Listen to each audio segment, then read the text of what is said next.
What the hell is up, guys? TF2's summer update dropped, and that means all of your favorite staples of modern TF2 content are here. We got new hats, we got new maps, that's about it. They technically buffed the warrior spirit. Heavy mains rejoice. With every major TF2 update comes the inclusion of the obligatory cosmetics case, which means it's gambling time, baby, and I'm gonna win big this year for sure. Some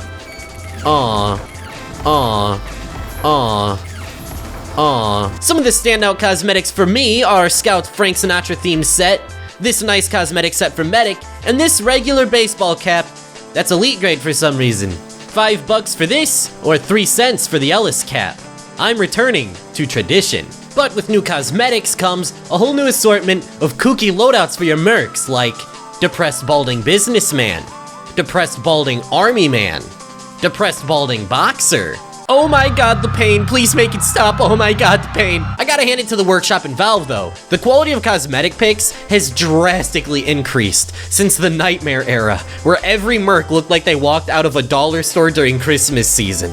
And even if some cosmetics are stronger than others, nothing was so offensive to my eye holes that I wanted to gag. I'm also very pleased to see that Valve has vastly decreased the amount of unusual effects they add into each update, because adding 30 or more unusual effects for each update is actually ludicrous, because the quality of almost all unusual effects we receive ranges from poop from a butt to borderline plagiarism. But I'm at least glad the amount of unusual effect bloat is being reduced gradually. Plus, we got a new one that makes you look like a creepypasta. In more controversial news, Valve also added a paid taunt kill to TF2. This is the closest thing we've gotten to a new weapon in almost 8 years. I think this opens up a pretty important conversation about pay-to-win microtransactions in TF2. So, are taunts pay to win? Yeah, and they have been for quite a while. I don't think this new taunt kill is crossing a line that hasn't been crossed before, especially considering the painfully slow windup makes it comically impractical at killing people. But that didn't stop Valve from massively nerfing the range of the taunt, which was a huge win for the blind and deaf gaming community. However, this was immediately retracted a day later back to its original state. Looks like blasting foes with a 6-shooter is back on the menu, so let's hop in game and see for ourselves just how broken this taunt really is.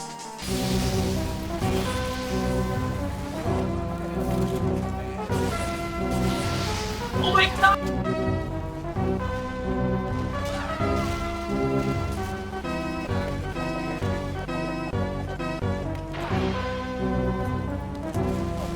This new weapon sucks. This pistol's better. This pistol's just better. Why don't I just use that all of the time? This is the time, I feel it. Hold on, this is the time, I feel it. Just walk into it, man. So what do I think?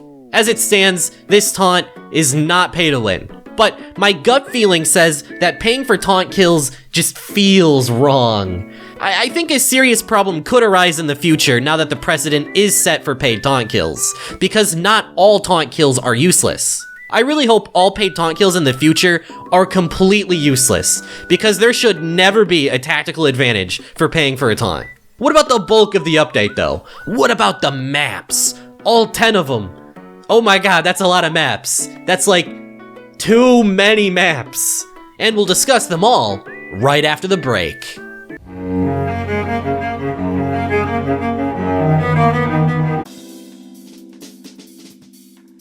This map is unique in the fact that it is the only payload map in the game that lets you build on the cart. And not just 1 sentry gun, 3 sentry guns. Nothing quite says fun like 3 wrangled sentries on a payload cart being defended by a legion of short-circuit spamming engineers. I guess payload was always engineer heaven, we've just taken it to its logical conclusion. However, the sentries aren't the real problem on this map.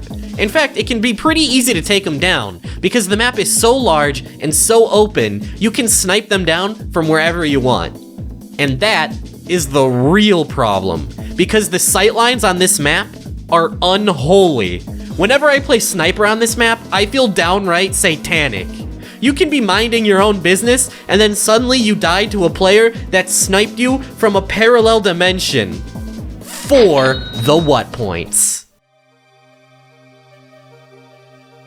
I feel like this map came about one day when a map maker woke up in a cold sweat and realized they should make a map where the Neon Annihilator doesn't suck balls. Because this is the very first official TF2 map where the entire map is sopping wet. Multiple points are nearly completely submerged in water. And I find it very humorous that even when you build an entire underwater map, the Neon Annihilator still sucks. You heard me right. Everyone gets to choose what hill they die on, and this is mine. This weapon is stinky and smelly at the same time. Minus 5 billion TheWhat points. Try again, and better luck next time. Pyro Shark is a thing of the past. I would like to introduce you to a newer, better subclass. Submarine Heavy. Because, for some reason, when Heavy enters the water on this map, he gets a speed boost. So, pretty much every match devolves into unrestricted submarine warfare as swaths of Heavies turn each other to Swiss cheese underwater. And while the water gimmick can be fun, it can lose its luster fairly quickly. I think Wheezy summed this map up best when I was playing with him by comparing it to medieval mode. The gimmick can be fun every now and then, but it's not the type of map most people are gonna play on a regular rotation. However, bonus points will be given for the giant exploding shark at the end of the map. I think that takes Aquarius from minus 5 billion TheWhat points to 5 TheWhat points out of 400. Fulgar is your basic attack defend map with no real standout features or gimmicks. This is probably the most vanilla map in the entire update, and I can appreciate that because it's a nice reprieve from all the gimmick maps. I'm a basic bitch, what can I say? I do think the first point is the weakest of them all. I think the map could heavily benefit from a new flank path, possibly under the helipad, because one sentry gun can cover pretty much every route, and it can be a bit of a pain to push. However, things really start to pick up around the second and third points, and I still find it to be an overall enjoyable map. So for that reason, I'm gonna give Fulgar 12 million TheWhat points. Then we have Cargo, and I got some bad news for you Cargo fans. It's not looking good. Unfortunately, this map is just Mario Kart. I don't even know why they added this to the official map pool. Valve, are you trying to get copyrighted? You know how Nintendo is. Yeah, this map is alright. It's another attack defense map, but this one takes place on a shipping barge. I think that's pretty cool. I actually quite like how the first point plays, but the second point is where the map kind of falls off a little for me, because the second point is in very close proximity to the first, which means the attacking team can very easily carry the momentum into the second point before the defenders can set up, which can cause a lot of one-sided rolls. With that said though, Cargo is still a pretty fun map, and it'll most likely stay in my regular rotation. 15 TheWhat points. Next up is Conifer, and this map should look really familiar if you're an old school gamer like me, because this map is Minecraft. It's just Minecraft, it doesn't even make sense. It's just Minecraft. With that said though, I actually quite enjoy this map. Conifer is a polished and quality experience, and I'm particularly a fan of how the second point flows. There's a nice amount of verticality and paths that make it very interesting to approach. And the point itself being a cheeky reference to the original Half-Life is charming and makes it a fun point to push into and defend. I'm gonna have to give this map 13 TheWhat points. Now this is just one I find strange, because as you already know, this is a new version of the Halloween map, Laughter, with all of the seasonal stuff removed. Minus some new decoration here and there, and a couple missing bits and bobs, it's basically just the same map. But Laughter, the Halloween map, is a Halloween version of the map Slaughter, which I will now be referring to as Slafter to avoid confusion. Slafter is a map based on a Slafter house, unlike Laughter, which takes place in the circus dimension. So if Valve wanted an un-Halloweeny version of Laughter, why did they need to make Laughter 2? Why couldn't they just add Slafter instead of Laughter 2? Why isn't Slafter Laughter 2? And why does Valve make this so confusing for me? With that said, Boardwalk is a pretty damn good map. I already have a lot of experience on it through the years from playing Scream Fortress, but being able to play the map without Halloween shenanigans is a breath of fresh air, and it really lets you appreciate the map. Also, I've discovered a new tech, where the conveyor belts can change the trajectory of your projectiles, but only on one side of the map, and only with rocket launchers. As I've discovered the tech, I have the honor of naming it. Behold, the Arby's combo. It's completely useless, don't bother using it. 20 TheWhat points. Blowout is your fairly standard King of the Hill map, but it might just be one of my favorites of the update because boy oh boy do I get freaky for some King of the Hill. Blowout is a map with a lot of verticality. However, unlike other King of the Hill maps that try and fail to add verticality, the point is both able to be captured and defended reliably. And unlike maps like Viaduct and a future secret map I haven't talked about yet, where all of the action is funneled into a central choke point, there's plenty of flank routes and alternate paths that allow flank classes like Spy and Scout to put in some work too. It's an overall well-balanced, good time. 50 zillion TheWhat points. Up next, we have Manhole, and I know that I just said I get freaky for King of the Hill, but unfortunately, I do not get freaky for this man's hole. And all of my gripes come down to how the point is designed. The control point is very small and very congested, and there's a severe lack of alternate paths, so every match devolves into just spamming the choke point with power classes, and that's just gameplay that I don't find interesting. If there were some alternate paths off to the sides that could allow for some flanking, I think it could majorly improve the map's quality, but as it stands now, this map just isn't fun for me to play around, and it heavily drags down the score. However, I will give points for the art direction, because I really do like the grimy city aesthetic the map has, and oh my god, is that Spampton from Deltarune? My immersion is ruined! 4 TheWhat points out of 10 billion. I'm gonna warn you guys, I'm gonna be deleting every comment I see speaking ill of Demolition. I simply won't stand for it. I am Demolition's bravest defender. Let me tell you, this has gotta be the most experimental map of the update, even more so than the entire map flooded with water. Wanna know what makes this King of the Hill map so special? This is the spawn room. That is the control point. Demolition is by far the smallest map ever added to TF2, and it's not even a contest. As a frame of reference, you can fit the entire map of Demolition inside of Harvest 4 times over, and Harvest is already by itself one of the smaller maps in the game. And on top of the map's small size, it's also insanely congested like Manhole, because the map is essentially one long choke point from spawn to spawn.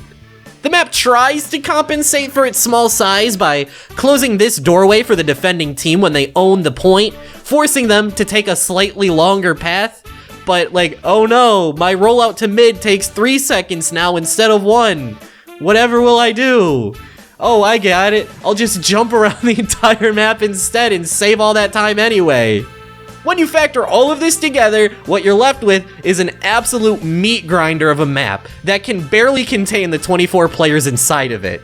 It is just non-stop projectile spam and spawn camping. Now this may sound like a very harsh critique, but it is in fact a thing of beauty. It's just non-stop sensory overload. Playing this map must be what it feels like to be a 12-year-old scrolling through TikTok for the first time. So no, I will not tolerate any Demolition slander or any Demolition haters. You will be terminated on sight. I can't believe that we live in a sad, sad world where people don't recognize true beauty when they see it. 5 TheWhat points. And finally, and certainly lastly, we have Pressure. And I'll admit that I'm already a bit biased against this map because Capture the Flag is already one of my lesser played game modes. But every time I play Pressure, I'm just not really having any fun, and I think it comes down to the fact that this map is essentially supersized Turbine. The two maps have very similar layouts to each other. but pressure is way larger, which leads to fights being very sporadic and spread out. And it doesn't help that the map also has an entire underwater maze, increasing the size of the map even more and thinning out player numbers. The map kind of has the opposite problem of Demolition, because while that map is non-stop balls to the wall action, pressure feels like walking around the back rooms because not a whole lot happens. Maybe I'm just getting put in unfortunate matches and I haven't given the map a fair shake yet, but I've played this map quite a few times now, and every time, it's always been a very drab experience. 3 TheWhat points. So that's every map reviewed, and if I had to put them in order from best to worst, it'd probably look something like this. I'm a bit concerned about the amount of maps we're getting, because 10 maps in a single update is way too much. Keep in mind, back when TF2 still got major updates from Valve, we would only receive 4 to 6 maps at a time. This is 10 maps during a minor seasonal event. At the rate we're going, the map pool is going to get insanely bloated, insanely fast. I'm talking so much inflation, Pyrocynical might get back into the game. But for the most part, I found the summer update to be a slightly refreshing palate cleanser of an update, and hopefully, this is just a warm-up for the upcoming MVM update. But at the end of the day, I'm just a single dude with my single dude opinions, and even if my opinions are awesome and rooted in fact all of the time, I'm still interested in hearing what you guys think. Summer 2025, funny or flop? Let me know in the comments, funny or flop?